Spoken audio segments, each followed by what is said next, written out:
Hello everyone, it's Elixia. Today I'm going to be showing you how I use Cinema 4D to make some cute Minecraft renders. So this is for beginners completely, from the beginning, and I'm just going to try my best to show you how I do this. So first of all, I'm going to be using the FMR 6.0 rig. So the first thing we're going to do is you'll open up Cinema 4D, and this is what it's going to look like, and then you can minimize it and then open up your folder or your file. Find the file that is FMR 6.0 which you downloaded. I'll leave a link in the description for it. There we go. I also have the Grayscale Gorilla Light Kit, but we're not going to use that just yet. Okay, so once this opens, let me just fix this. Okay, so this will open. You can choose between the purple one and the red one for FMR 6.0. I just go with red. I don't know why. I'm just used to it by now. I think they're pretty much the same. Okay, so this is what comes up when you open it. It's a beautiful Minecraft character here. You can click on this and just click backspace, delete, whatever, get rid of that. Next, you're going to click on this part up here, the FMR 6.0 Red Edition, and open it up. So this is what will be open in default. So if you scroll down underneath function here, and then across over by skin, then click at these three dots, you can open up your skin. So I have a folder of skins, and what I'm going to be doing this time is using a skin that does not have eyes. So you can just use any program you want for editing your skin. That's easy to find. I used Nova Skin. No, I didn't. What did I use? Yeah, I think I used Nova Skin for mine, so I just deleted the eyes. So if you open that, because it does come with eyes, if you don't want the eyes on the rig, you can remove them easily. So I'm going to be doing a female skin, so I'm just going to model it for the more female type. So I'm going to scroll down and go down with the settings for you guys. So if you scroll down, I go with no feet because the feet can look a little bit weird when you're posing it, but it's up to you. And then keep scrolling down. Okay, so for eyes, click double, and then the eye height I usually move down to, so it's a little bit lower. And then you can also click pupils and do doubled. And for the eyebrows, I just turn them off. I don't like the eyebrows. I do keep the teeth on. Okay, now for the pupils, I'm just gonna quickly change the color for the top and the bottom pupils.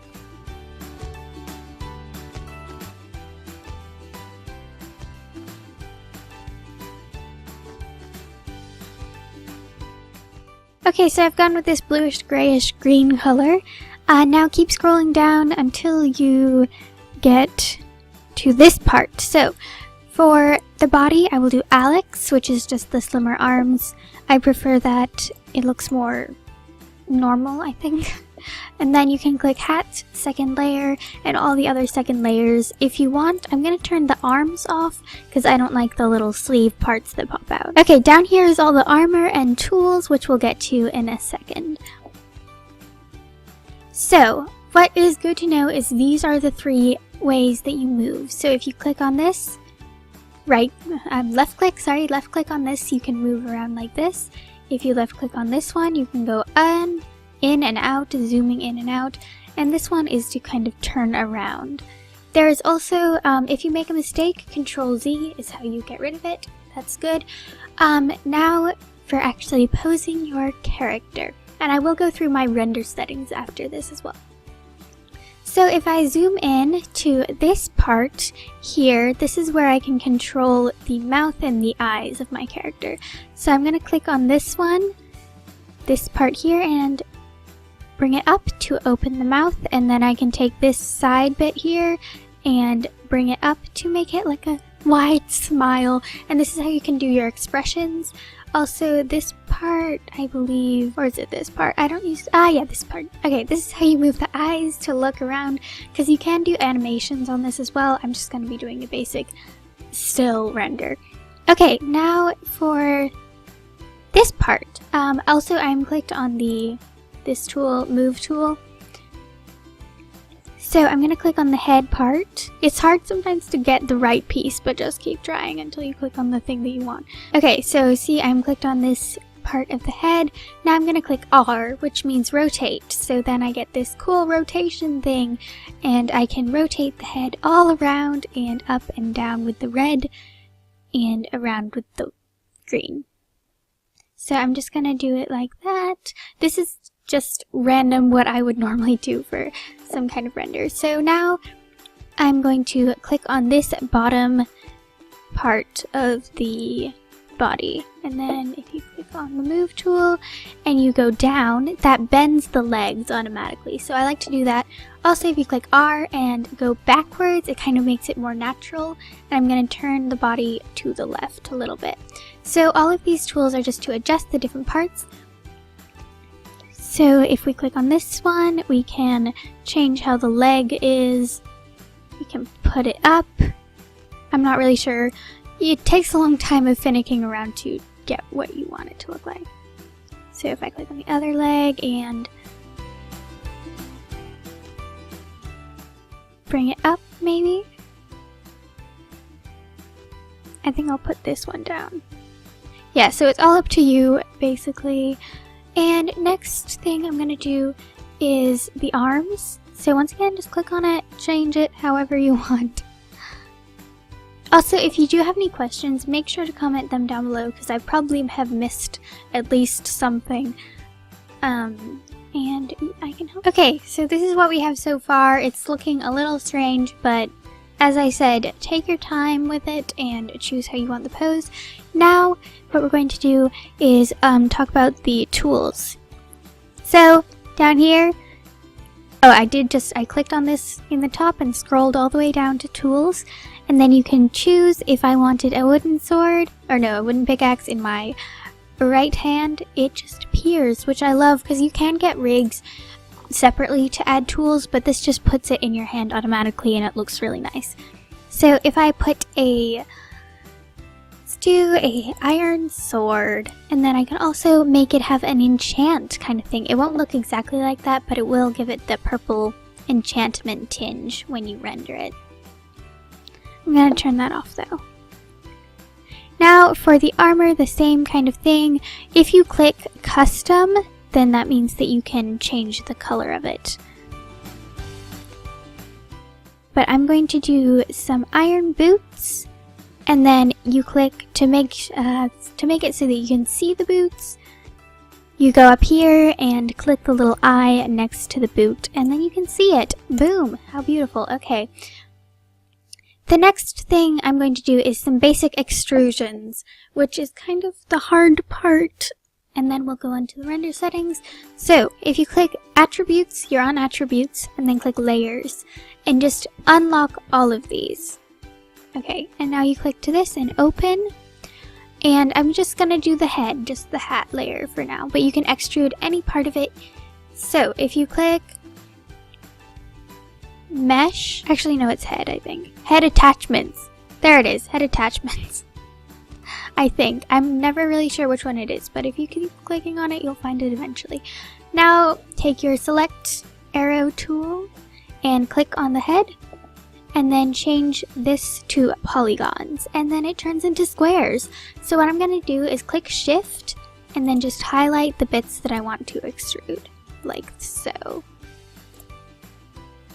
And this is only the hat layer that's editable, because that's the one that I clicked on. So then if you click D, and then go to attributes, then you can change the offset, which is the amount of centimeters it goes out. So I just clicked 3, and see how the bits that I selected have popped out a little bit.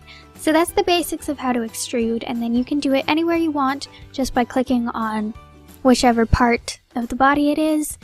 And voila! So now if I just click off of that and then back to the model tool and the move tool, now I have a little bit of an extruded hair at the top. Okay, now we're going to put in our light source. So if we go into the folder that I have for Cinema 4D,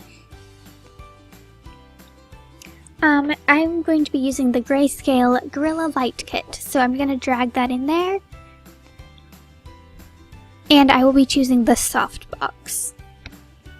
So This is what is going to add light to our render. You don't really need this, but it depends on your render settings, and I have global illumination, so that means I need it.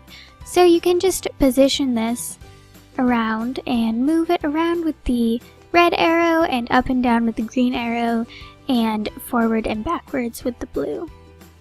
So I'm just going to position it where I want it to. Okay, that looks pretty good. That's the way that I want it to be. But see, the shadow is behind there because there's no light coming from the back. You can always add another light box if you need to. Okay, now we're going to go to the render settings. Okay, I've named it Goody 2 settings because I had another settings as well. And I prefer this one. So we're going to go through this as quickly as possible. Feel free to pause if you need something. So output width 1920 by 1200. Resolution, keep it on 72 pixels per inch.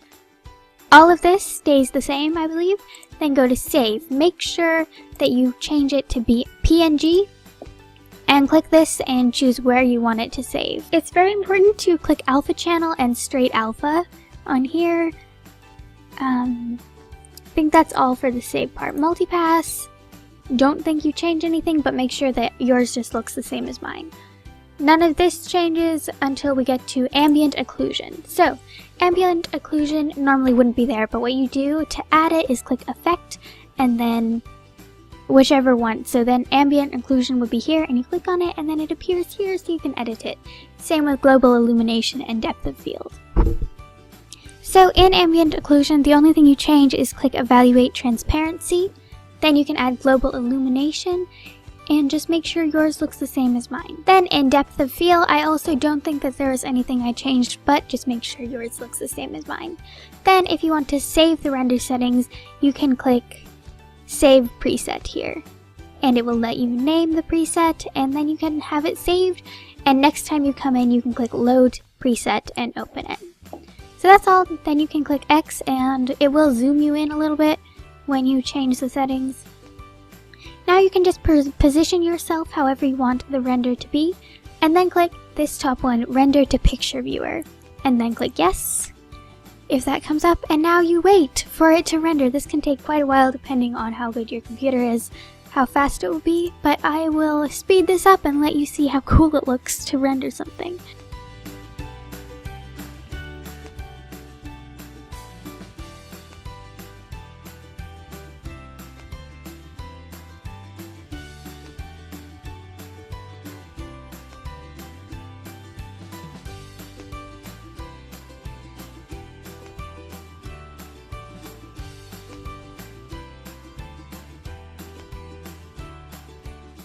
Okay everyone, the render is complete. That's how it looks. I think it looks pretty good. It's kind of simple.